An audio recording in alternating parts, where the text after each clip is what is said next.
up, everybody? Welcome back to Strange New Show. Keith and Mike watch Star Trek Strange New Worlds. Today, we are talking about Season 1, Episode 2, Children of the Comet. Mike, how you doing, buddy? Keith, I have to say, you made a joke a week ago. I guess we've only done one more. And you said, are you going to be able to refrain from singing in the opening? Mm-hmm. And I got to tell you, it's very difficult because that is an absolute banger you made. And I'm going to continue to credit you until I can do so no longer. Okay, well, I appreciate both of those things. So we'll see. So last week we did the pilot of Strange New Show. It was really, really fun. Nice to have folks check it out. We very much appreciate that. And if you haven't already and you decided to come back for episode 2, thank you very much. And you can subscribe here on YouTube. This is also available in your ear holes, just on the podcast feed of your choice. So you can find us there as well. So we're going to talk about the next episode. I can't believe. Do you know what happened on the first episode, Keith? You failed to mention. For those of you who are new to the K&M empire, we manifested commercial goods. We combined for just a terrible joke, especially on this eve of people being found liable for sexual aggression and abuse. Keith and I made a joke about grab 'em by the bezorpsorps. Yep. And friend of the show, plural, JD Makes, put it on Zazzle. He made a T-shirt. Keith, we are going to put a link in the show notes because you should support JD for sure. That's right. I mean, it cost him $5 million. It only cost you about $25. Totally worth it. We both have them on the way, so make sure to get yours. It is funny. Yeah, for sure. All right. Well, speaking of people who are incredibly supportive of our show and the K&M empire, which includes, if you don't know, if you're new, we do a version of this with Deep Space Nine. We're well into season 3. We also do a show entirely about Star Trek toys. You can check out and K&M Geekly, where we talk about nonsense. And we do it so much that these amazing people choose to support us every month. Mike, who are our patrons? Keith, we are forever indebted to Bryant, Kimball, Beersock, Brian Kaufman, Casey Clark, Jason, Moa, Bren, Joshua, thanks for the figs, Andrew Hayes, Jorge Navoa, and the mysterious Ann. How you been? Haven't heard from you in a minute. Worf's big old boot shivs. Richard Coleman, thanks for the discourse on the YouTubes. Always a pleasure having a conversation. Charles Babbage, CRM Productions. Nikolay Ivanovich Lobachevsky, thanks for siring. Just one heck of a dude. At Grim_Toys. I love me some punctuation and some just wingdings. Remember that font, Keith? I sure do. Delusions at Noon, and those who have braved the United Postal Service to send us things. JD Makes, Colin Dagan, Chris Mitchell at CRM, and of course, never least, but always last, Pat. Oh, we need to add Josh to our creators list. That's true. I'm gonna catch that next week and update it. So thank you so much. Up on the patreon.com/K&M, you can find all sorts of bonus episodes, including watching Mike watch Deep Space Nine and watching Mike watch Strange New Worlds. You get to see his reactions. We got casual today. We sat on the floor. Oh, okay. Because I wanted to watch on the big screen, so I set up my whole system on the floor. It was great. Someone's excited to see that. So, but you can definitely see that. You can see his reactions of watching these episodes for the very first time right there on his face. And a whole bunch of other nonsense that you can find. So now it is time to adjudicate some ratings from last week's episode, Strange New Worlds, right? It's the pilot. Hey, wait. Yes? Wait. One more thing. Friends of the channel. Coming up very shortly is one of our birthdays, and it's not mine. And so I encourage you to start sending your best wishes to keithandmikeentertainment@gmail.com for Keith's next circumnavigation, or better yet, can you manifest the most freakish custom toy ever made? Send that over too, but send it to me. Reach out at me, keithandmikeentertainment@gmail.com for your happy birthday wishes to Keith. Whatever you want to send, I will make sure it finds its way to the internet. Wow. I've never thought we needed a lawyer before, but I might have to reach out to my lawyer on that one. I'm so serious. Okay, go ahead. Run the show. Wow. Sorry. Okay, so last week's viewer ratings, only a couple this week because we're not in the habit yet. So all those people who commented on last week's episode who didn't give us a rating for Strange New Worlds, we want your numbers, but here's what we got. Now, I gave it an 88, you gave it a 78, Jason Moe gave it a 93, JD gave it a 75. It all averages out to an 84, which means I win. Because 84 is closer to... Yeah. Actually, it's right in the middle between 88 and 78. So You're right, so it's a tie-bee. So it is a tie-bee. All right, so I think it is time to talk about the second ever episode of Strange New Worlds. Yes, it is, Keith. It is. You ready? Yep, that's the button. There's the button, which aired on May 12th. I keep saying 19 because we've been doing so many episodes of everything that is always the 90s. May 12th, 2022. So literally a year ago. Literally, yeah, almost, yeah. We're recording this on May 10th, so yes. Yeah, but it will air on May 12th. That's right. Literally a year ago. Wow, guys, think back. Where were you exactly a year ago? Well, so if we stay on schedule, we should air each episode a year to the day. Wow, Math, buddy. Woo! That reeks of a level of competence that has nothing to do with us. But so I don't know what you were doing a year ago, but I can tell you what you were listening to. I can't wait to hear it, Mike. Oh, no. It was Wait For You. It was Future featuring Drake and Thames. I couldn't even venture a guess as to what that is. Well, you're gonna have to make up Mike and You gotta Negrios. wait for you. Rewind, wind. I don't know. That was a Hamilton joke, but it didn't really see its way through. Please go somewhere else. Mike, is there any chance you'd like to rewind, wind the last 30 seconds? Oh, yeah, I would, actually. Well, you know who could help you do that? What's that? Doctor Strange in the top movie in the Multiverse of Madness in its second week, pulling in merely $61 million. Pretty impressive. So that's what was going on a year ago. You want to know what was going on 21 years ago in the weekly world news headlines? Hard-hitting news. There is a survival TV show called Cannibal Island where the players are the food. I would watch the shit out of that. I don't think we're that far from this show being a real thing. Definitely not. There's also a caveman madam, and the archaeologists find prehistoric hookers. So my question about that story is, did they find a record of a caveman madam, or could you find cave ladies right now today? Is she madaming in present time? I don't know. I think they found her little black granite slab. You see what I did there? Oh, okay. Yeah, all right. I'm with it. Yeah, I got there. on that slab, Keith. You know what the tagline for her service was? What's that? Caveman Madam, welcome to the club.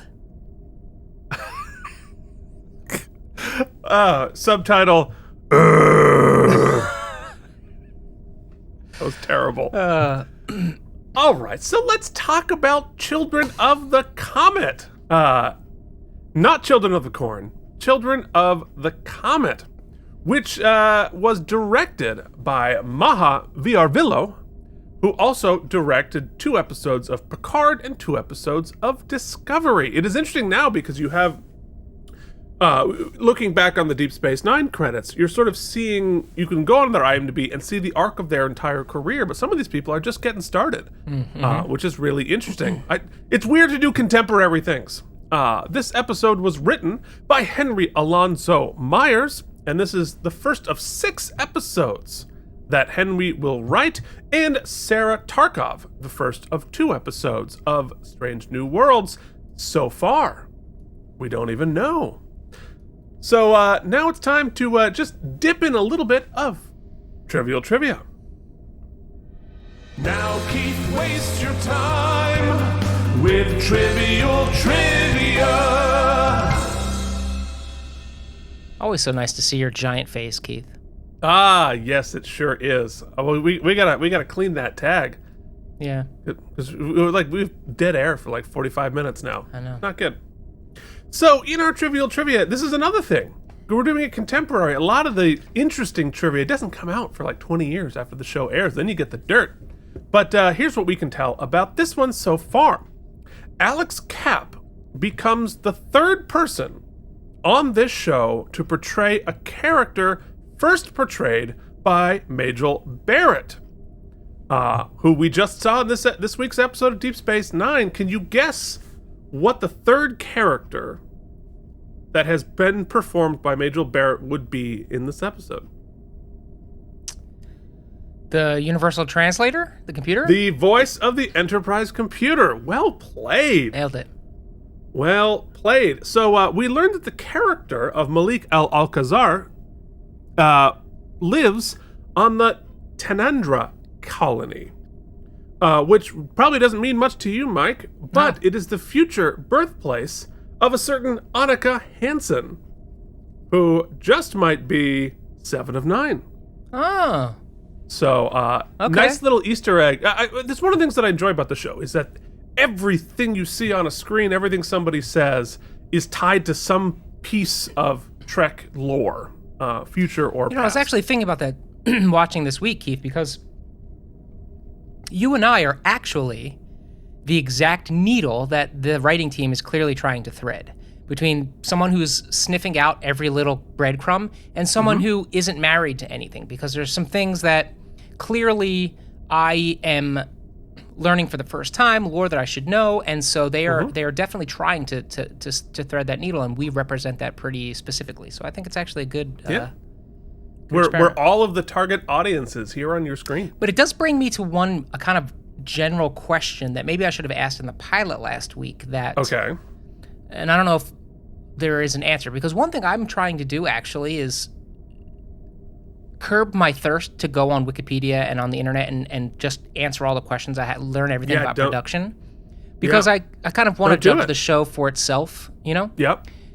And so the question I have is, are they producing this as an actual in-lore prequel to everything that has come before it, or sort of a soft in-lore reboot of this time period? Because if it's the former, I've got some more nits to pick, because a lot of the writing feels very contemporary and anachronistic. Like this, they start the episode out with Uhura saying, "Oh, I'm just hazing the newbie," and using a lot of like current gaming kind of right. And I was like, I thought this was supposed to be a long time ago. Wait, what? Her using the word newbie bothered me. But wait, are you under the impression that Star Trek takes place in the past? I guess you know what, that does fix that for me. It is 2300, right, or something like that.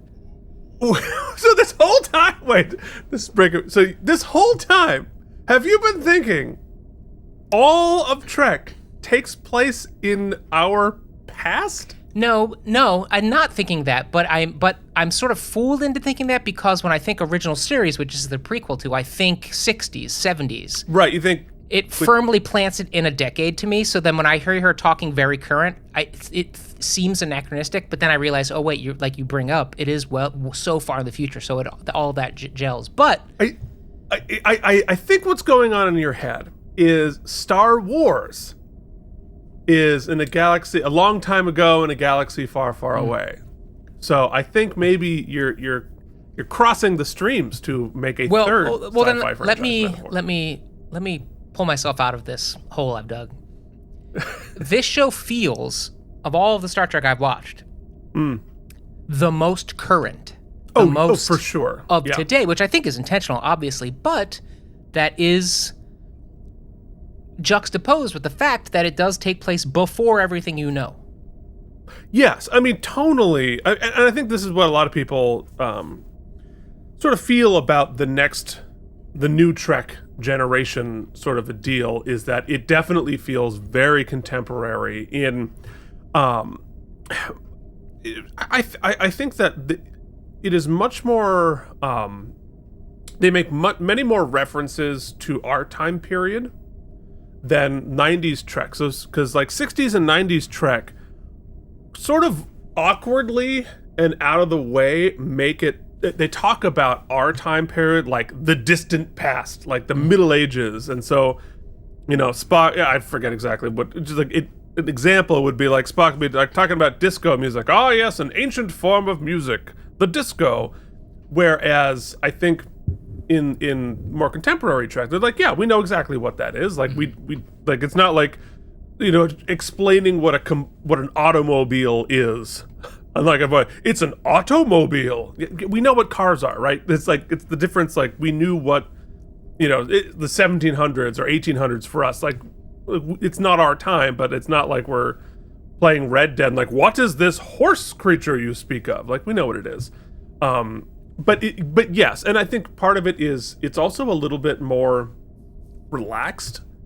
Yeah. In the dialogue, it's more casual, both in the performance and in the writing of the dialogue, because there's a very sort of like militaristic, sort of straight backed style of acting in the 90s, as well as the dialogue, where it is a little bit jarring to see people relax on the show.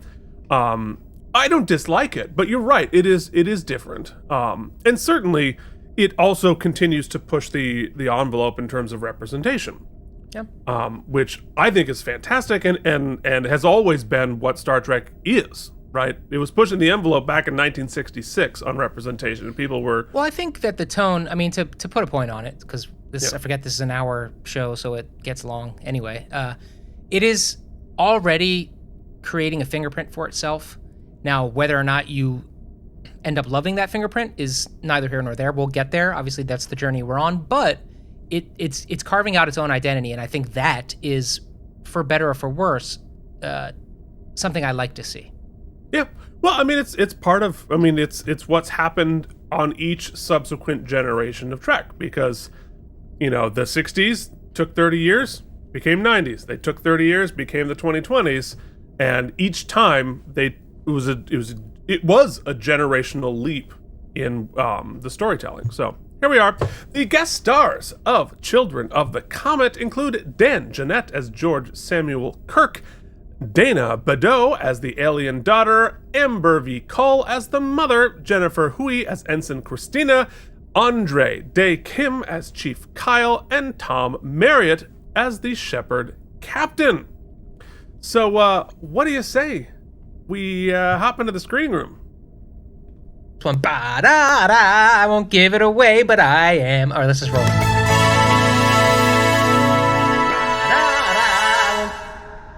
Okay. So stupid. Oh, where is it? Oh my god. All right. So, here we are in our screening room, and we begin on a hot desert planet that reminds me of the desert planet on Star Trek V. A blue alien and her daughter walk in the sand, and they look up at a giant comet. As they do this, we hear Cadet's log from Uhura. The Enterprise is studying the comet, but Uhura is doing some boring duties. First off, I think those alien designs look amazing. Incredible. Yeah. Incredible. So good. I mean, look at the detail, and I love the color palette they're playing with as well. Mm-hmm. That you're able to, texturally, they have the budget to be able to do the full facial prosthetics. They must have taken forever to put that on. But I love it. Comet looks great. There's all sorts of, symbolism in comets all throughout history. And it's pretty cool. I mean, look at that. That looks it's great. Incredible. Every special effect is incredible on this episode. Even to the fully CGI characters, who this has got to be one of the first, right, in Trek? The first we've seen. There are a couple on like Disco and Picard, but it's rare even still rare to do that. Anyway, so Uhura's been invited to the captain's table for dinner. And of course, Lieutenant Ortegas has pranked her into wearing her dress uniform, which looks great. Mm-hmm. That texture at the top is really something awesome. I will admit to not being a huge fan of the Picard era Starfleet uniforms. They got better as it went through, but it never quite had that like the feel that I enjoy. I don't know, I just wasn't a big fan. This I like very much. Very cool. So that's certainly better than the literal dresses that they were all wearing on Next Gen. So anyway, apparently the prank is part of something called Enterprise Bingo, where they goof on everybody. Uhura is nervous because she says, "I have no filter." Speaking of sort of contemporary language there. But they enter the captain's table, and Pike immediately recognizes the joke and knows exactly what's happening. And I think, how I mentioned last week that the Pike that we were seeing in the pilot was not the more relaxed, funnier, goofier Pike. Oh, we got Goofy Pike this week. You definitely see it, especially in the scene. Like, Pike has a sense of humor. Beyond. I quip later in the episode, like maybe it's time to zip up your jacket and get serious, because he was almost too quippy, but they're finding the balance, I think. Well, he's gotten himself out of a lot of jams, right? Mm-hmm. But yeah, so he's definitely, this is more the Pike that we're used to, having a good time here. Anyway, also like jacked. Yeah, every costume, they're like, we have to remind everybody how just sexy this man is. Well, it's just like everybody on the show. And Yes. honestly, I think I was talking to somebody on the comments about how I really enjoy the diversity of the cast, right? In all sorts of, genders and sexualities and species and that kind of stuff. It is, however, there's not a lot of diversity in body types. No, of course we want body diversity. We support everybody. Yes. We love everybody. 100%. So Uhura feels Unless you're a awkward. D-bag. That's true. But that has nothing to do with your somatotype. So Uhura feels awkward and accidentally offends the new Anarian chief engineer Hemmer, who is blind and does not appreciate assistance being offered cutting the carrots, which is not a euphemism. So this is a new character that we only saw for like 10 seconds on the pilot, who joined here. So the Anar were first seen on Enterprise, and they are a subspecies of the Andorians, who also, they're blind and they have some precognitive abilities. I believe, remembering from the last time I watched the Enterprise series, they live in darkness. I think they live subterranean in like frozen caves. That makes sense. Which is why they don't need sight. Uhura spots she's being hazed again and speaks Anarian briefly, and it's a cool flex. She just like literally knows everybody's language. Later, Pike tells an old story about tripping on Nausicaan pants. We see that Spock's sideburns have started creeping further down his face. Like it you know what Spock's sideburns are doing? They're doing the Giuliani. They're like leaking down the side of his face. I'm sorry, Keith, are you saying something? I can't hear anything but how jacked Pike is. Well, I mean, if you like squeeze your shirts, like anyone can look a little bit jacked. Oh, look at that! Yeah, Boom! you're huge. Yeah, woo! We also find out that Spock doesn't get Schadenfreude, which is, very Spock-like.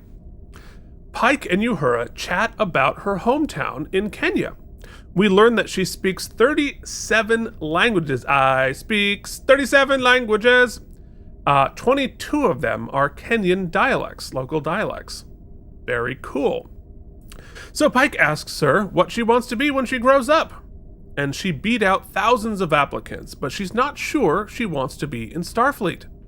She tells the story of her parents and brother being killed in a shuttle accident, and that's why she ran off and joined Starfleet. I bet how that's very Jake Sisko of her. It's very well, but Jake doesn't want to join Starfleet. But it's certainly, classic hero's tale, tragic background. I don't know how they got in a shuttle accident. I feel like it'd be pretty pretty safe by this point, but there it is. So later, Spock and Uhura chat about how... before we get to that, like, what did you think of, like, the cast dinner here? I thought it was cool.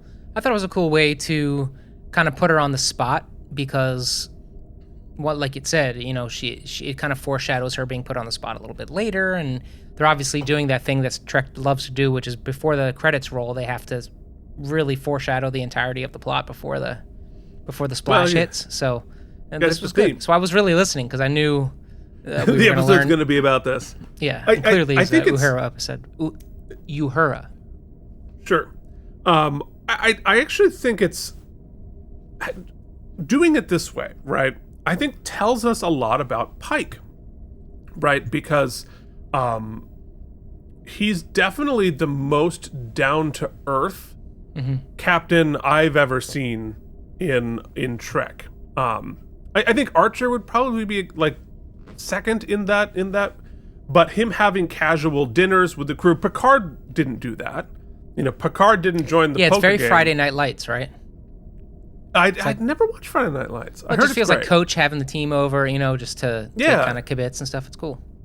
But like, you know, I don't think we ever saw Kirk doing that. Picard definitely would not have done it. You know, Janeway maybe a little bit, but there was always like some level of aloofness, some level of remove from the captain that wouldn't necessarily have this much, you know, sort of relaxed time with the crew, which is why when Picard finally joins the poker game at the end of the series, it's very, like, it's moving. It's kind of crazy that he finally joins, you know, in being a part of the family.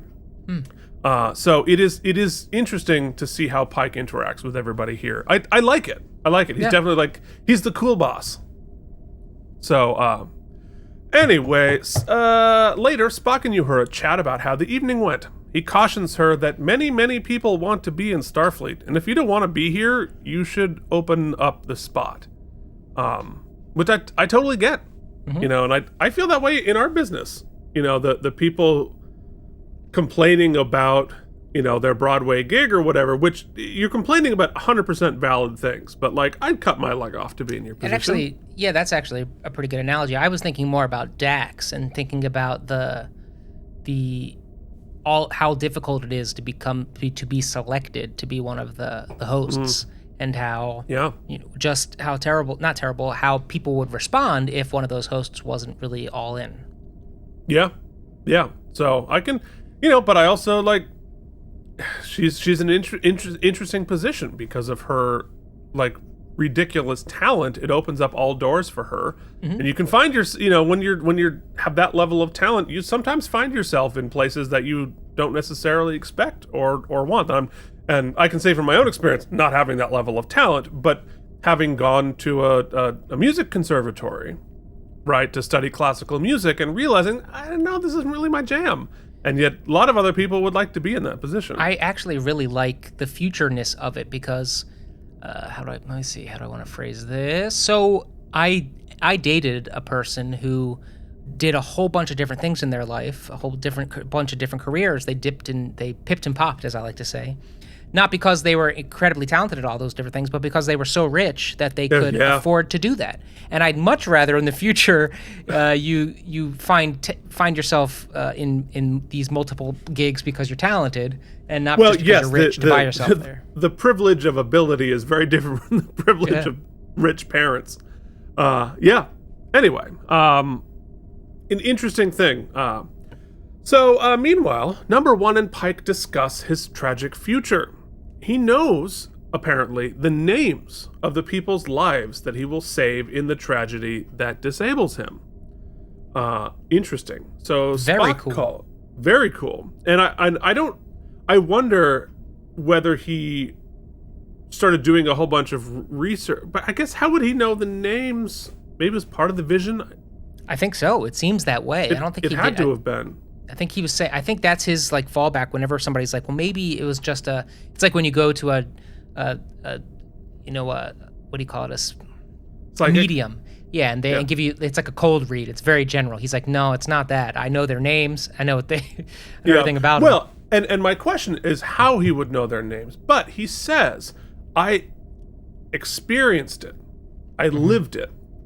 And I think that's different than saying I witnessed it. So perhaps in that moment where he experienced it, he had the knowledge in his head of all of those people. He knew who those people were. And then he took that knowledge with him when he came back. I guess. But they can't keep talking about it because Spock calls and says there's a problem with the comet. It's going to hit the planet and wipe out all those blue people on the surface. Which I'm wondering why they wouldn't have known that already. But anyway, it sets up a great fake out here where he shows like we see the comet hitting the planet and blowing it up. It's like, this is what will happen.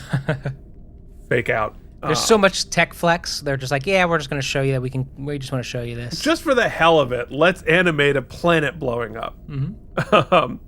It's great for the trailer, if there were trailers. So they decide to try to push the comet out of the way. Sure, no problem, easy.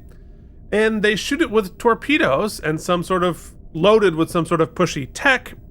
But it doesn't work because, the comet has a force field. That's interesting. Didn't expect that. So we begin Act 1 after the sequence. I mean, look at that. It looks so good. So good. And we kind of blew through it, but this scene actually is really great because whereas we spent a lot of the pilot kind of getting to know everybody and it's more of a introductory phase, here already we're in it. Pike's passing around, eliciting suggestions from his advisement staff. They devise a plan quickly. He quips. They enact plan. I'm like, okay, we're not there, with the exception of the Uhura plot this week. We're just jumping right in. We're all working together. We're doing our thing. Episodic. I'm here for it. Yeah. Well, and you see, for the first time, the whole crew operating normally. In the regular Starfleetiness of it all, which is great. By the way, 12 minutes. 12 minutes to 12 splash minutes screen. Teaser. Yeah. Well, I mean, when you're not being broadcast, you can do whatever you want. You can run the credits 30 seconds from the end. Doesn't matter. So number 1 says, well, we can't hail the comet, but inside of it is a giant structure, but there aren't any life signs. Na'al speculates that it might be a derelict spacecraft. Cool. And Spock says they can beam onto it without raising the shields. Sort of a strong inference, sort of a strong guess there, but, we need to get on there. Sam Kirk is there as a xenobiologist, and his mustache is unfortunate, but at least they call it out. Chapel gives the away team some anti-radiation goo, and they're all wearing super cool space suits. So cool. Very Ridley Scott. There's a lot of Ridley Scott in this episode. But actually, that the shot one previous to that from above there, that feels very 2001. Yeah, feels very Kubrick. There's also a lot of Mass Effect, if you ever played that game. Oh, I haven't. Anyway, so Chapel pretty overtly flirts with Spock, and that's kind of fun. And Uhura is nervous. The music is rousing, and La'an reminds them there isn't much gravity on the comet, so don't hop off and fly away, which is a little bit of a Chekhov's gravity that never gets fired, because we never really play with that. I was hoping that we were going to, but we didn't. So after a cool oh yes. Everything about this design, the cool whatever's on their heads, all the tech, then even the mask, and give me this. I want that figure.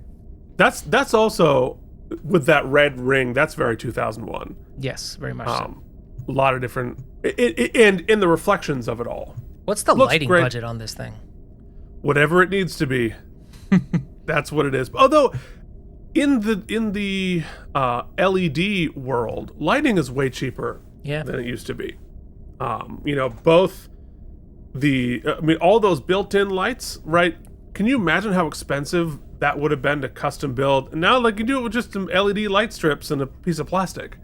which also costs like $10 on Amazon. It makes you rethink everything. You know, a couple of years back, we bought some Hey Google lights, you know? Yeah. And they were, at the time, they've gotten a little cheaper, but they were like $40-$50. And that was 9 years ago, and they still haven't died. I don't know if they will. I'm not sure they will die. No, the technology is amazing. And, you know, well, and I was watching an old episode of Shark Tank, and they were doing the very first versions of that. They were like, oh, we're going to go to, you know, the consumers for like $400. And now it's like $8. Yeah, it's not. Tops. And you know, it's much more advanced. Anyway, it's very cool. So we have a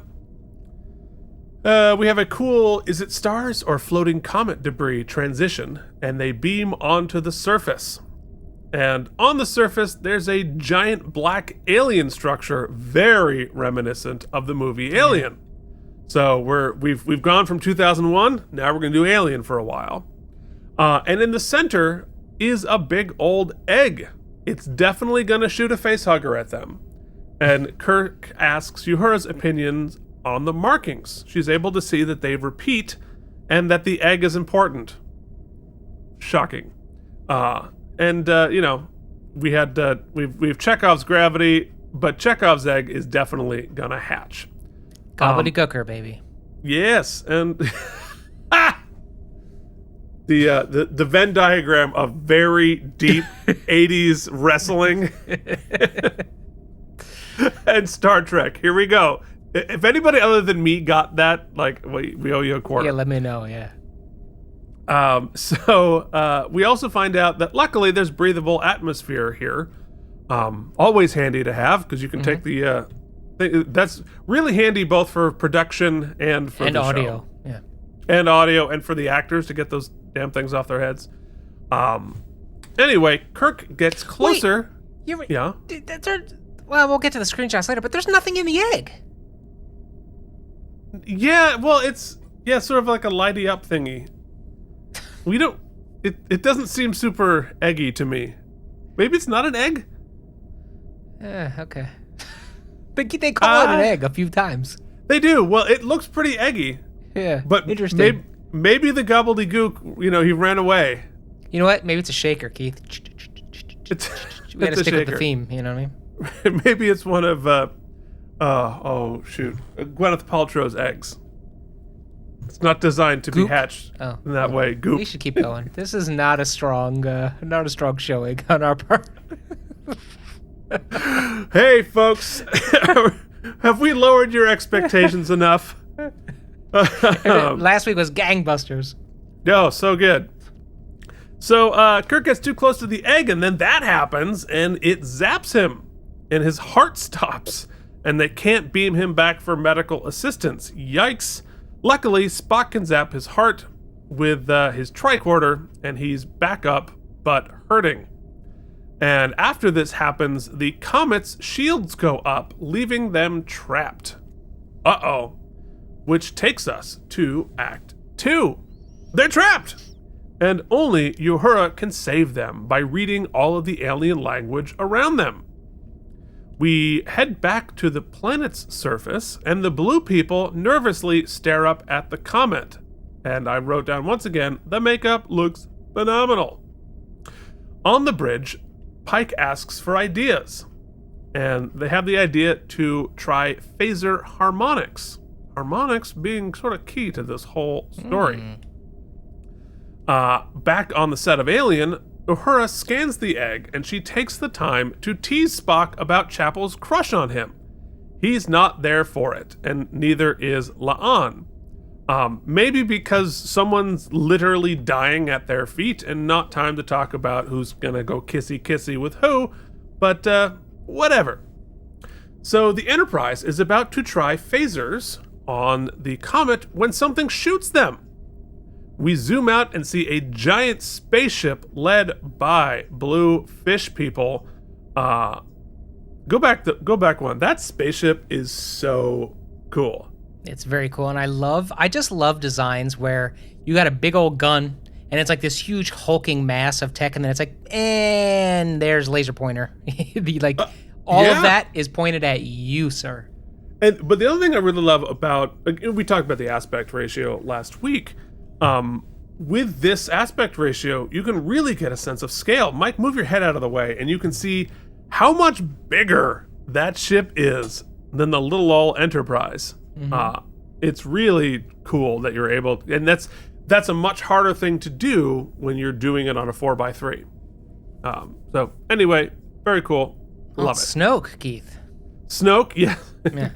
I wonder if this is a production thing that I would have fixed if I were directing it, because he's also blue, which led me to believe, maybe they're the descendants of, or Those maybe people on the planet? they're related to the blue people on the planet. I feel like they probably would have benefited from a different color palette, distinguishing the two of them, so we don't make inferences that we don't want to. That's fair. Anyway, the blue people explain that they are the shepherds of the Comet, which to them is an arbiter of life, which is interesting, and if you tamper with it again, we're gonna pew pew. So on Earth, Kareem Abdul-Jabbar makes me nervous about AFib, and then 17 different casinos try to get me to gamble. I think I should probably pay for the ad-free Paramount. Yeah, that looks amazing. Mm-hmm. Really, really cool. I was going to say, as much as that's shot for no commercials, they definitely have spots where they know the ads are going to be. Oh yeah, no, they know what's what. They know where they're who's paying for all those effects. It's Kareem Abdul-Jabbar and AFib. You know who doesn't watch ads, Keith? People watching along with me on Patreon, because I lovingly cut that out for you. Oh, see, that's what you're paying for. So in Act 3, they scan the ship as Pike explains what's happening. They're trying to save millions of people on the planet, but the fish guy says if the comet alien Mohanit wants to move, it will, and we do not interfere with its will. What's going to happen is preordained.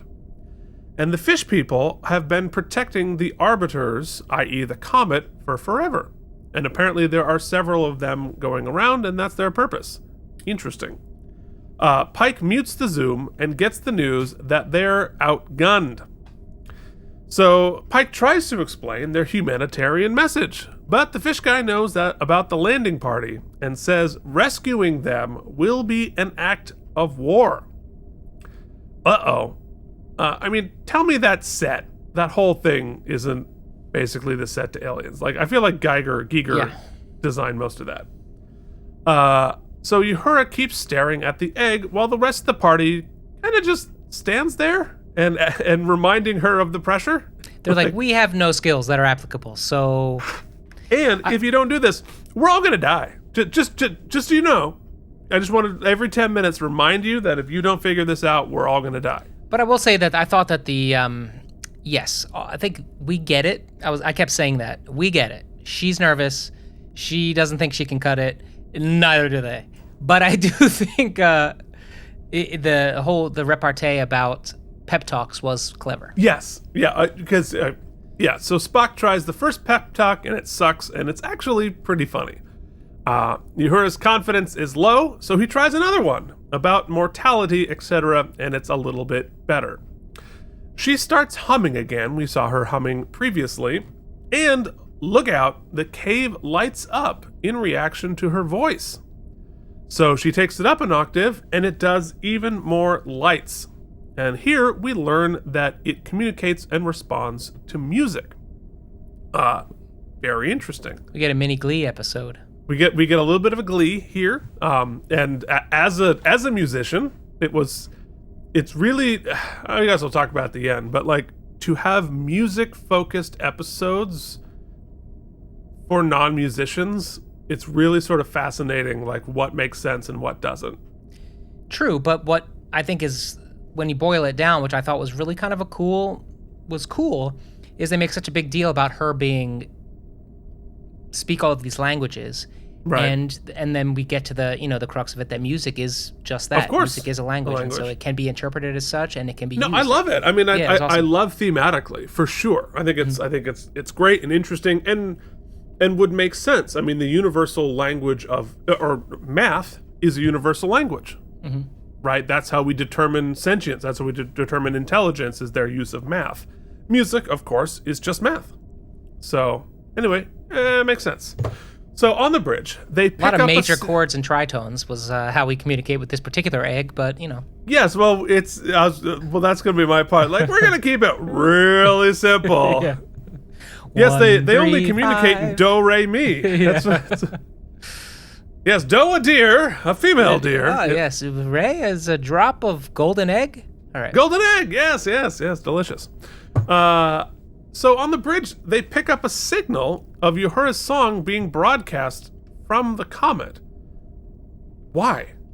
It's interesting, but like that's interesting. I don't know why the Comet would be broadcasting what she's saying.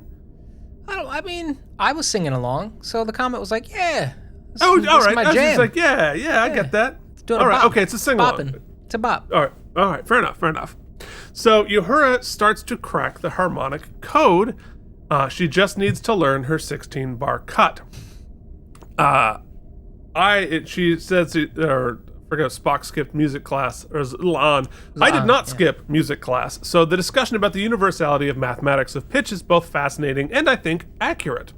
As I mentioned before, our 12-tone scale has developed almost universally across the world, even without communication between continents and cultures over time. So it's not a wild stretch that 12-tone scale would also work on other planets because it's mathematically based. Cool. I love that what we sent out on the Cassini mission to out into the cosmos is like a record, is an analog. Well, digital it's Voyager, signal. I think. Oh, Voyager, right, yeah. Yes. And it's just like all of our music. Spoiler alert for 1979, the motion picture. It's interesting. Uhura thinks the password is just a major chord. I think that's the musical equivalent of your password is password. Yeah, or my PIN code is Mike on my debit card. Yeah, it's a little oversimplified, but I get it. I mean, if people don't know music, like, you don't want to like, wait, what's a French augmented sixth chord? What? I get it. So she sings with Spock, and she says, "Do what I do," and he immediately doesn't, but she pretends that he did. Yeah. And I am having so many flashbacks to oral skills. Yes, I took many oral skills classes in college. Not that type, you dirty people. Hey, that's why if you want to like gauge where somebody's at, just have them match a pitch. Sing this note, because if they can't do it, you got to take a different course. Because to music there is an element of you can do it or you can't do it. There is an element of that. Well, when it comes to, I guess, vocal music, yes. If you are unable to match, I had that once. Oh my God. When I was teaching voice privately, I had this one person come and take some lessons from me, who like, I won't get into the details, but like was very confident, let's say, about the strong and wrong. Just like, I'm going to be the biggest music star that's ever happened, and I like yes confidence, absolutely, could not match a single pitch. I spent like 3 lessons of an hour long, literally just like to do what you just did. Could not match a pitch to save their lives. Yeah, that's not Which good. I totally get. It's not their fault. It's not their fault at all. Like you either can or you can't. And just like, I don't have perfect pitch, like the people who can remember pitches forever. But that's just something, it's binary. You have it or you don't. Anyway, why are we talking about this? Because that's what this episode. Well, I guess it's not really about that at all. But go ahead. It is a little bit. So all right. So now that we have that screenshot, that's great. So, wow. So she's written down some of the music. I think I can actually play some of it here. Let me move this to the other monitor. I don't think has any relation whatsoever to what we're hearing, but this is what she wrote down.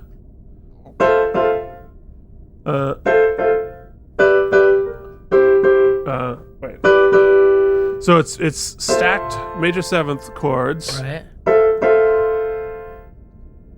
Wait. There are too many. There's so many notes. There's so many notes. No, there are too many ledger lines. There are 6 ledger lines he's written down there. Yes, music might evolve in the future, Keith. You don't know. They just added another ledger.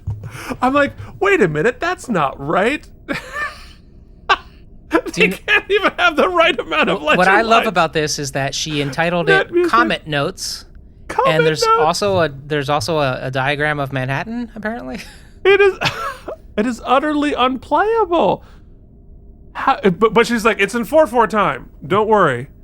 Do you see it 4/4? Oh yeah, it is. Is that just like a treble clef? It's a treble clef, and she's got some bass clef, and it's the same stacked notes. But it's impossible to play because she's got an extra ledger line. That's insane. Like, who?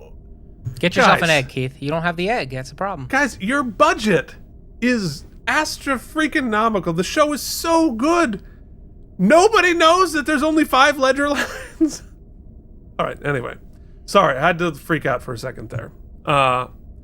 Where was I? Anyway, so they do a little row your boat, and he extrapolates what he wants, or Spock does, sort of telepathically, and the egg opens.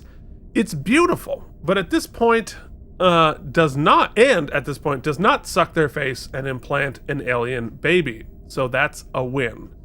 So that's where you can see. But nothing actually happens, really?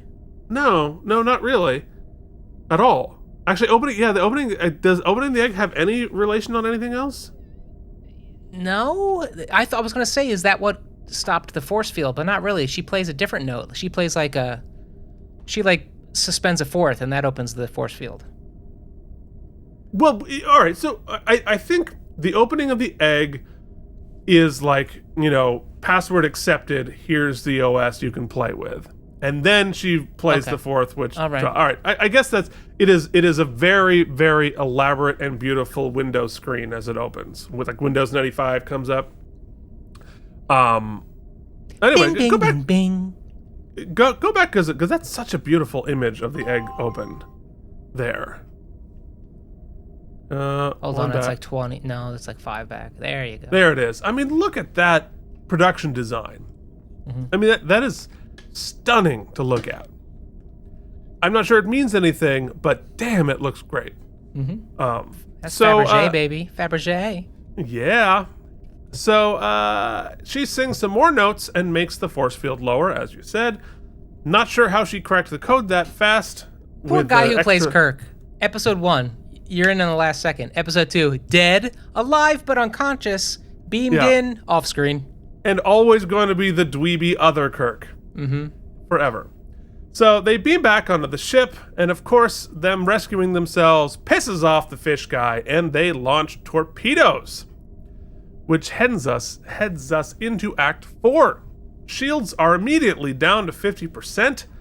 They try to avoid the torpedoes, and La'an says, let's GTFO, as they're flying the ship around, avoiding torpedoes. Looks amazing. It's gorgeous. Oh yeah, the pew pew is so good. So they have a plan. Pike finally says, all right, let's shoot a single phaser shot, and it works well enough to get them to move out of the way, although I thought they were outgunned, but that one single pew accomplished all of that.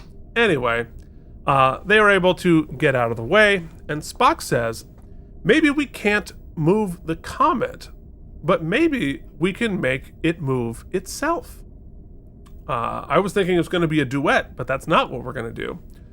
So Pike challenges Ortegas to get the ship between the fish monks and the Comet, so they can't risk shooting them because they'll hit the Comet. Brilliant. Very, very smart. And I liked it. It was cool. It makes perfect sense. Uh-huh. The ship flies through the Comet's tail to get there. Looks super cool as they're sort of crashing their way through the tail of the Comet. Awesome. So they stop and shut down power, pretending that they're completely disabled. And he surrenders. And he lies and says, we've lost all of our systems and we're about to collide with the Comet and blow it up. Can you help us? So the fish monks activate a tractor beam to move the Enterprise out of the way. Looking back on it, all of that, I guess it's just a distraction technique so they don't notice Spock's shuttle getting out. Like asking for being rescued? Yeah, they sort of complicate the plot, right? If the plot was just we need to get the GTFO without getting blowed up, then I love this plan because it's really clever. Like, use the religious zealotry against them, right? Well, you don't want to shoot your deity, so we're gonna put ourselves right in front of it. Really smart. It is taking a risk because they could have, But then, of course, now we have our sub escape route. We got to have Spock doing whatever he's doing, and then they muddy that. Well, we'll get to it. Well, that all makes sense. That part of it makes sense to me, right? Get yourself between the ship and the Comet so they can't shoot you, so you're safe. So that all makes sense to me. That what feels like I'm not quite sure why it was necessary was pretending that you're disabled and asking them for help. Is the purpose of that while they're doing that, they're not going to notice Spock sneaking out on a shuttle? I think so. Or was there some other purpose I don't know about? Or maybe if their tractor beam is engaged, they can't be firing their weapons or something? I don't know. It feels kind of elaborate and not quite that well explained. But, that's what happened. So we see that Spock has hidden a shuttle in the Comet and is headed to the nucleus. And he heats up the shuttle's shields, which is pretty cool, and it causes the frozen comet to react because it's all of ice and dust. So he flies through it all heroic-like. And shifting all the stuff around with heat is starting to change the direction of the comet and diverting it away from the planet. Spock calls, he's okay, and he even laughs, which is a little out of character from the later Spock, but this is young Spock. He's got a sense of humor. So, doing this causes the comet to dump a ton of water onto the planet's surface, changing it from a desert to a wetter surface and perhaps bringing life after all, because now it is a planet surface more conducive to vegetation and other life. However, it does make me wonder, might changing the climate of a planet kill everything there that's already there that's adapted to the dry climate? Well, that's what Snoke said. He said it could bring life, it could bring death. That's its prerogative. That's its prerogative. Yeah, but we kind of did that. So did we just Genesis a planet that already had people on it? All the people are like, yay, it's raining, but they don't realize that their entire climate has now changed. I don't know if the message here is climate change is good. Keith, would you prefer climate change or would you prefer I just got exploded by a comet? I mean, it's definitely better of the alternatives. Degrees, right. Baby. It's shades of gray wherever I go. I'm just going to respond in music this episode. No, this show is shades of blue. They're the same color for some reason. To be fair, I did not confuse Snoke people with planet people. Okay, fair enough. So it starts to rain on the blue people, and now we're kind of doing Dune. But they seem happy about it. The fish monks don't know that Spock diverted the comet, and they take it all as part of a prophecy. And we're all good now.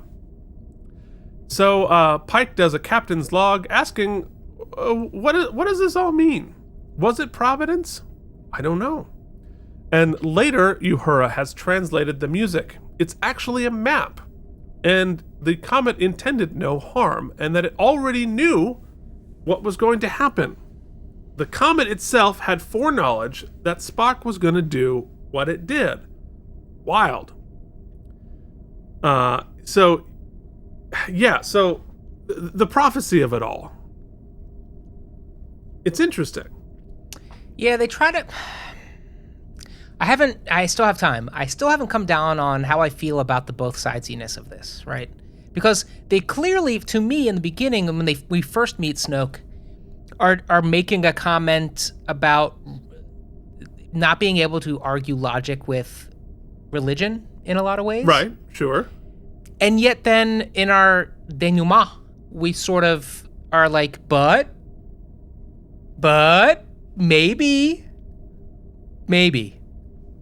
Well, but that's Star Trek's relationship with religion. It's what it's always been, right? That Star Trek just assigns to it a scientific explanation, and sometimes a scientific explanation is we don't know yet. It's more powerful than us. Yeah, I mean, which is and I do like the gray area of did the what was it called, Delutet, or wasn't that what? A Delta Burke? I think it was a Delta Burke. Delta Burke used Spock as a vessel to reign the planet, or was Spock's actions unnecessary because the planet was going to do what the planet was going to do, or the Delta Burke was going to do what Delta Burke was going to do? That's a sentence I didn't think I was going to say when we started. I think anybody who knows grew up in the 90s knows Delta Burke's going to Delta Burke. I think what I take from this is that the Delta Burke had, either through technology or through its inherent abilities, foreknowledge in time. Right? We've met plenty of species who know time ahead of time, and they know the past and the future. The prophets, or, the wormhole aliens on Deep Space Nine, time is not linear to them. Yeah. Right? So it's very possible that whatever this musical egg Delta Burke person already, knows what's going to happen ahead of time. Yeah. And, whether it knows how it's going to happen or not, who knows? But could we refer to it, Keith, as intelligent designing women?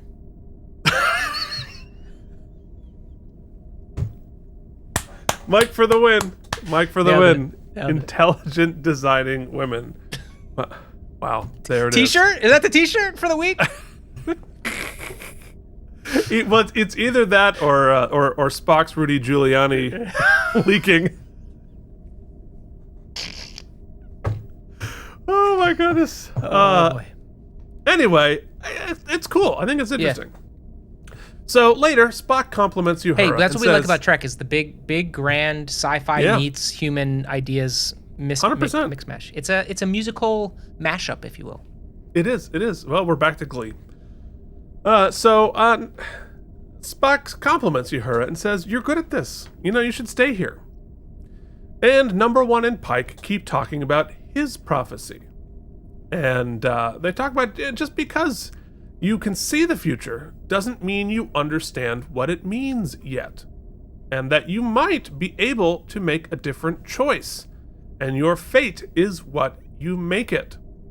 So perhaps she's opening up the idea that now that you know what's going to happen, perhaps you can change it. Perhaps you can save these people in another way. Because I think for him, it's like the reason he would want to stay the course and allow what happens to happen to him is to save these people. Right? Because he saves these people, and perhaps he can save them in a different way with knowledge of the future. Interesting. So, and it juxtaposed well with what we just experienced, like you said about Delta Burke. Time even something that can foresee the future doesn't necessarily know. You don't know the path you'll get there. We thought that Spock was the one altering the course, but perhaps it was not. Right. Well, and it brings up the eternal large question: is our fate predetermined? Is the story written or not? Do we have the ability to change the future, or is it merely an illusion that we do, and that illusion is drawing us towards the inevitable course of our future? Which I think I talked to my younger brother about this a lot. He's a scientist, super bright, and he's sort of the opinion that our future is just a very complex mathematical equation that is playing out exactly the way. There's only one way that equation can play out, and so our free will is entirely an illusion. That what will be exactly will be, and there's nothing we can do to change that. We just think that we do. Interesting. I don't know. That's kind of what we're exploring here, which is awesome. So Pike calls up the info on the people he will save, who at this point are all children. Which is interesting because they must be really young, because it's only 10 years later, right? So he saves a bunch of teenagers. And not sure exactly why the computer can he just lists their names. Like, how does the computer know which kid he's talking about? He's looked them up before. Come on. Well, they're all, I don't know. I think this is the first time. And they're all, like, based on fairly common names. Imagine not the only people out there. And the computer creepily has pictures of them all immediately. So, I don't know. I've got questions about the whole thing. I would be shocked if these weren't production crew kids. Easter egg in it? Easter egg in it. I would bet. And that is the end of Children of the Comet. Mike, I think it is time to do our awards show, which does not have a name yet. So if you have an idea, what's his thing when like in his Make It So? What's his thing? Hit it. Hit it. That's not it. That's a placeholder. Keith was about to solicit. Guys, can you improve on Mike's hit it? I think you probably can. Hit us up with some ideas for Deep Space Nine. It's the Alamoremis. Can we come up with a strange new award show? I don't know. But until we have a jingle and a title, let's go straight to wormholes in the plot, Mike. Yeah, so... well, I mean, the Ledger Lines is what Keith's going to get held up on. It's clearly a musical. What the hell? Yeah, what the hell? There's also a couple of just the Spock plan of it all. I don't know if this rises to the level of wormhole, but as far as writing is concerned, I kept waiting for the musical language thing to be, if that's going to be the MacGuffin, if that's going to be the big thing. Have that be the solution to all the problems, right? Let's use that. Yeah. I think this, and we'll get to it when we are ranking, is that the show, I mean, 10 episodes, yeah, but they are just trying to jam a lot of stuff in each episode, right? There's a lot of ideas, a lot of thoughts, and I love all of that, and that's fine.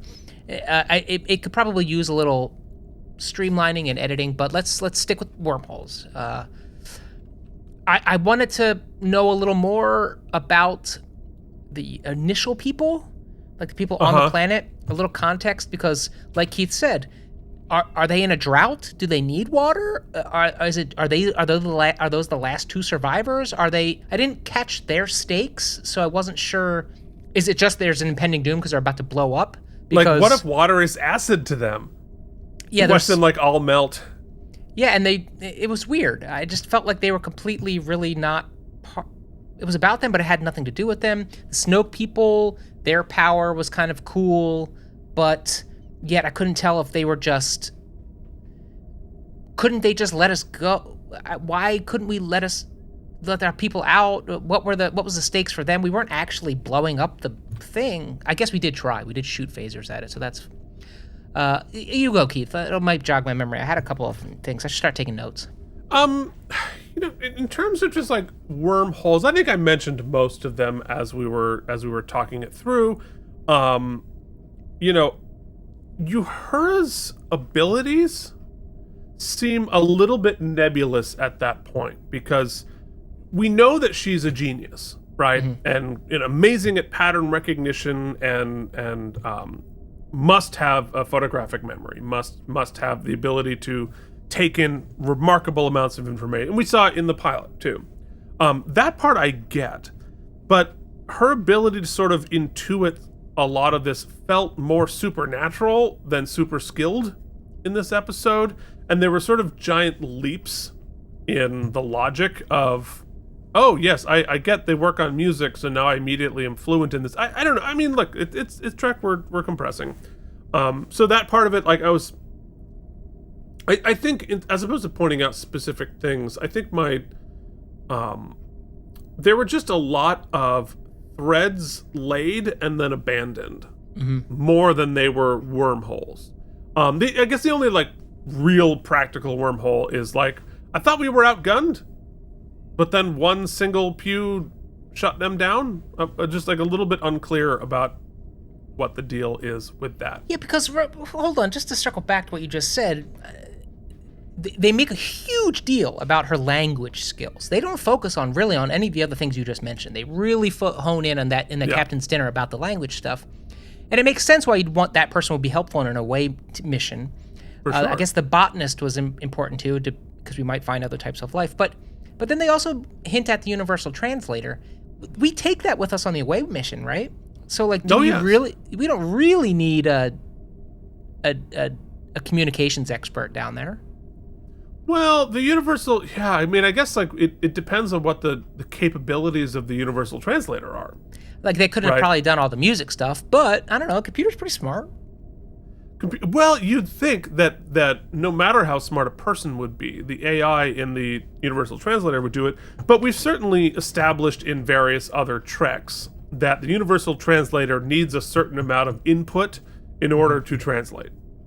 So it needs to hear X amount of words in order to build the sentence structure and the storytelling. So, I get that having a more intuitive, organic person there to do that would be helpful. But yeah. So because I feel like we're already verging into stem bolts. So let's talk about our best moment. Yeah, I did want to mention too. I do like that now 2 episodes running, because you had planted this seed too, and they are doing the whole like giving you the whatever before you go down to the planet. It's very painful, but what's her bucket never feels that pain. Oh, or La'an, you mean? Yeah, La'an. I think she feels it. I think she just has learned to hide it. Yeah, whatever. It's cool. It's a running thread that I think is consistent, and that's cool. Yeah. My best moment, I gotta say, the tech. So in so many treks, whenever you see like a space battle or anytime they got to use special effects, CGI or whatnot, or miniatures, it's always shot kind of quickly, and there's quick cuts and whatnot. Here, it's really cool in every space sequence how they can just sit on shots, sit on long shots, sit on tracking shots, and really show us the stuff, which is cool. I got to be honest, I really liked, this is such a specific moment from early on, but I really liked the first bit of when we learned that the comet is going to crash into the planet, and Pike just goes around the horn. He just goes around the horn, and he's taking play calls from everybody and mulling it over. And in that one scene, they establish relationship of the whole crew. They establish his captaining style. They establish so much in that one shot, and that's the first time in the episode, maybe the best time in the episode, when I got jacked up and I'm like, this is what I want to see. I love this crew. I love the way he's running it. I love everybody having their input and bouncing ideas off each other. So I think that little cut is my best moment. Yeah. Yeah, I mean, it's funny because there are ideas I like, but it's not best idea, it's best moment. Yep. So I think that the best moment for me was moving the ship in between the Comet and the bad guys, just because that was one of the things that just made the most sense, and was an interesting challenge, because in order to do that, you have to fly through the Comet's tail.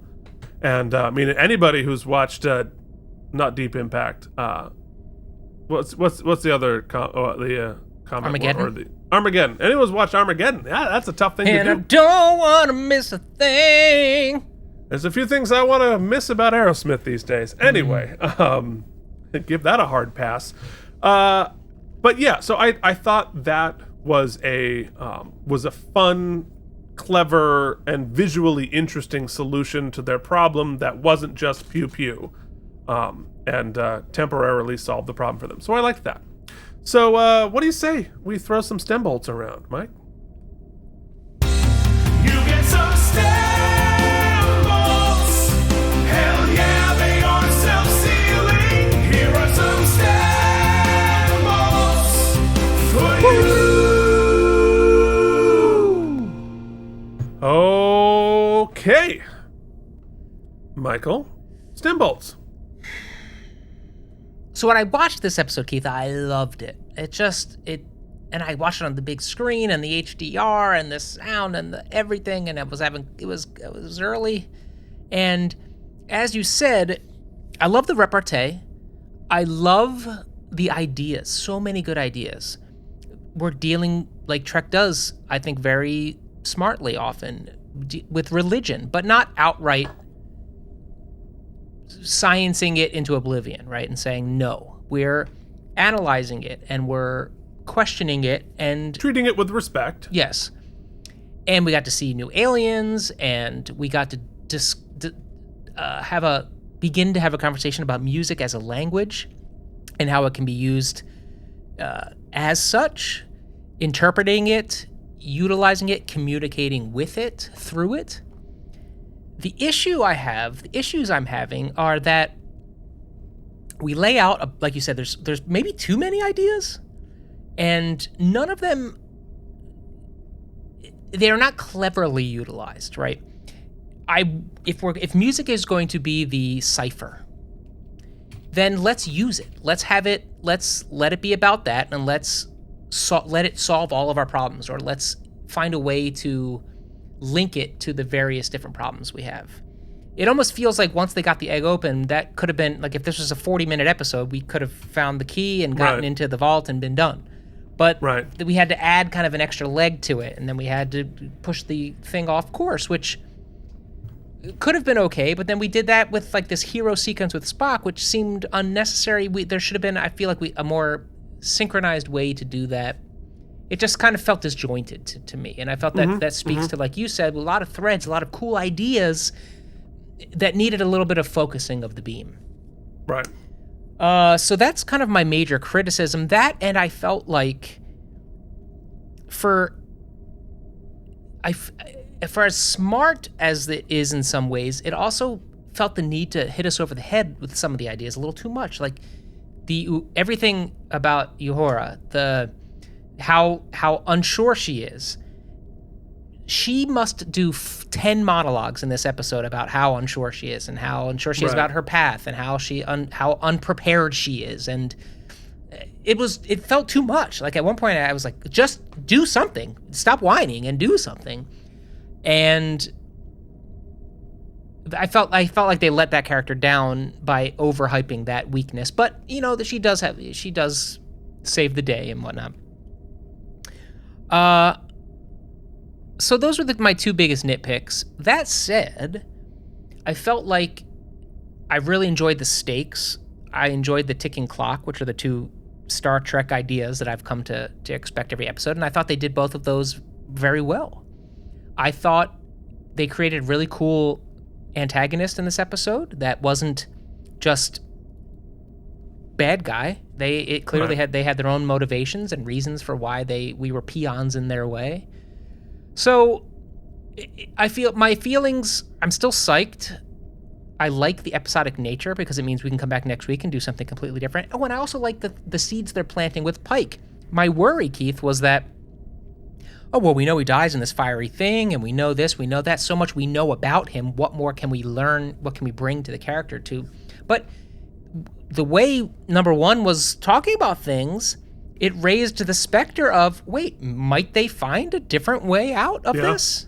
Yeah. And give the whole freaking chronology a curveball? It's not out of the realm of possibility. We don't know because we're not there.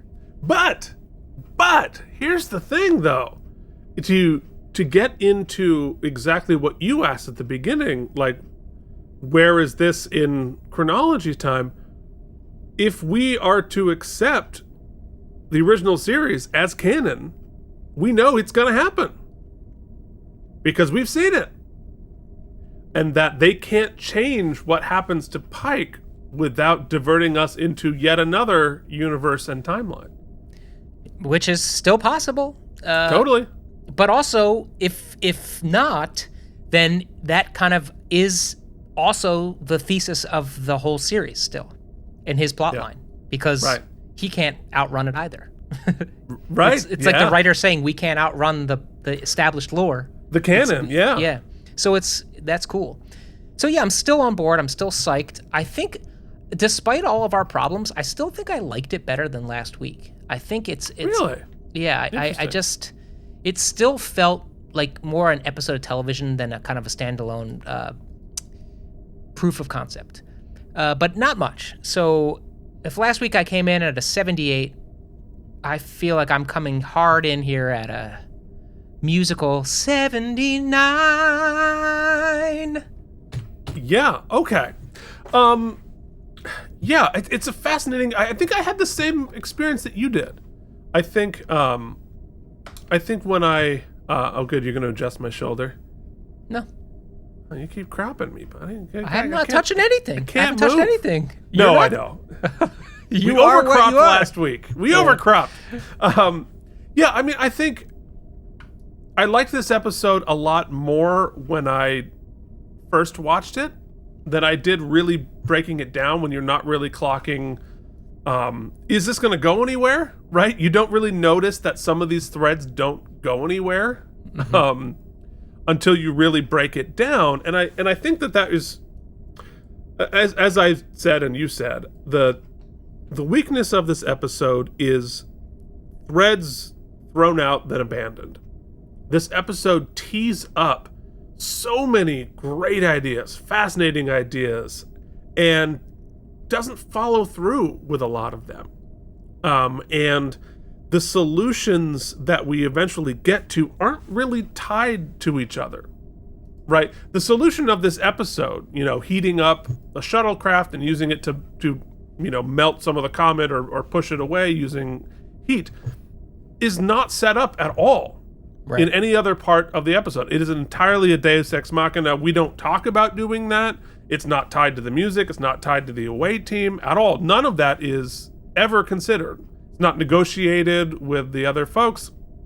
It's just sort of here's a solution out of left field. And I think that is, each of these pieces are great, right? You're teeing up stuff I want to watch.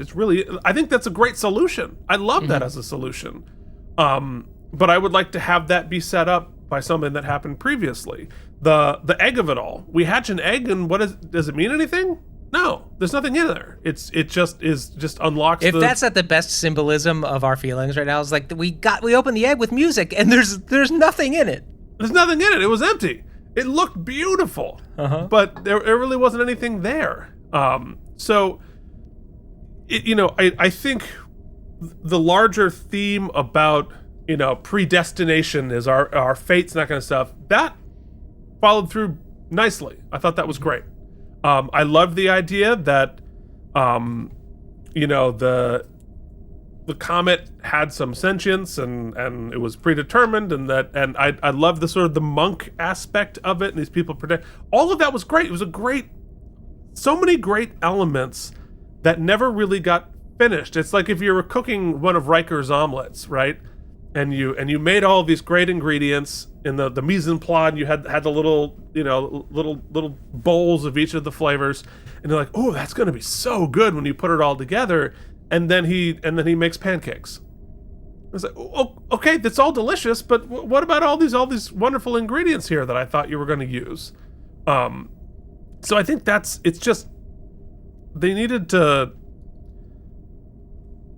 just take out two of the ideas and finish the other two. But I liked all of the ideas, right? Yeah. I liked all the character work. I liked the storytelling. It looks phenomenal. It's well acted. It's beautiful. You know what? Here's Keith tying it all together in a metaphor that this episode has one too many ledger lines, so it becomes incomprehensible. And I think it's just a little sloppy, and it was sloppy in some of the big ways, and I think it's sloppy in some of the little ways, and could have been much better than it was. Now, is it bad? Not at all. It is very watchable. I like the characters. I love the ideas. It just needs a little. It needs another pass in the writer's room to sort of finish the idea. So at the end of all that, did I enjoy it? Sure, I did. I absolutely did. But was it a incredibly well written episode of Trek? No. What it was attempting to be was great. Its execution wasn't great. So I'm going to give it 74 self-sealing stem bolts. Still very encouraging, because if you think about the second episode of almost every single Star Trek series, this is, as I said, this might be the best pilot of all of Trek. It's definitely probably the second probably the best second episode of any Star Trek curve, series though, too. buddy, because there's only 8 left for the season. 100%. So now I'm really. So you talk about all that. I'm going to pull up what all the other second episodes are. So listen, this is our second episode too, but we've got plenty of other episodes for you to watch. We do a show called Look at My Star Trek Toys. We're hands deep into the new Playmates Star Trek Prodigy line. We're going to be looking at more customs and other things coming up. So check that out on the channel. Strange New Show, you're watching Out of Practice Podcast. Check it out on your podcast feeds. David E. Kelly's The Practice. K&M Geekly is our weekly long-form podcast where we talk about all things geek. And then, of course, just like this show, we are watching every single episode of Star Trek Deep Space Nine. We are on Season 3, Episode 10 this week. Just dropped. Back on Wednesday. Check it out in your feed. Keith. Yeah, good job. All right, so second episode of Next Generation was The Naked Now. Is it better than The Naked Now? Hell yeah, it is. Is it better than past prologue of Deep Space Nine? It introduced Garrick, but I think it's probably better than that. Is it better than Parallax from Star Trek Voyager? Another one that's sort of forgettable. So I think I have to look up Enterprise. But I think it's definitely one of the strongest second episodes yet. So very excited to get to the third episode, which will be back here in your feed next Friday. We're going to do the episode Ghosts of Illyria. So hold on to your butts. I don't know what that means. Is that going to be Dr. Crusher's candle ghost? That would be fun. I doubt it, but that would be I'm exciting. excited to watch it. I can't state enough just how beautiful the show is, how wonderful it sounds. On the big screen, it's just incredible. Everything, the reflections, it's almost too much. I'm super excited that this has already been a really fun journey with us here. So thank you so much for watching. And if you're listening on the podcast, thank you so much for finding that. Do us a favor, tell a friend who might enjoy a thing like this. We definitely want more and more people to watch and share and enjoy it with all of us. Be sure to leave your ratings and reviews, or your stem bolts, in the YouTube comments so we can include you next week.